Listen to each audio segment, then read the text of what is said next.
दुबईच्या एक्स्ट्रीम गरमीला कंटाळून अचानक भयानक मध्ये मी निघाली आहे मुंबईला. निखिलला ऑफिसला सुट्टी नसल्यामुळे या 2 लगेज आणि माझ्या 2 चिमुरड्यांची जबाबदारी माझ्या एकटीवर आहे यावेळी.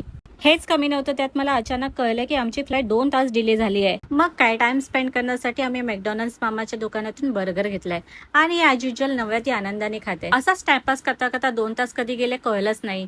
आणि हे पहा, दुबई एअरपोर्ट वरती मला हे रोबोट क्लीनर दिसलं. असं वाटलं मला पण हवंय हे घरी. फायनली लगेज ड्रॉप केलंय आणि डॅडीला सी ऑफ करून खऱ्या ॲडव्हेंचरची सुरुवात झाली आहे माझ्या.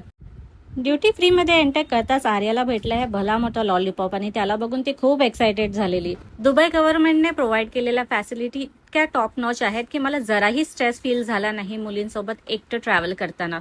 ऑलमोस्ट 5 आवर्स एअरपोर्टवरती स्पेंड केल्यानंतर फायनली टाइम आलेला आहे फ्लाईटमध्ये जाण्याचा आणि एक्साइटमेंट लेवल खूप जास्त वाढलेली आहे. मुली इतक्या कंटाळलेल्या की फ्लाईट टेक ऑफ होताच दोघी पण झोपून गेल्या आणि त्यामुळे फ्लाईटमधला टाइम थोडा स्मूथ गेला. प्रवास कठीण होता, पण आम्ही तिघींनी इतकी मजा केली की काय सांगू तुम्हाला. मुंबईमध्ये पाय ठेवताच सगळा थकवा निघून गेला. आम्हाला पिक करायला माझा भाऊ आलेला आणि मामाला बघून मुली खूप हॅपी झाल्या. आजच्या व्लॉगमध्ये इतकंच. चला भेटूया नेक्स्ट व्लॉगमध्ये. तोपर्यंत बाय बाय.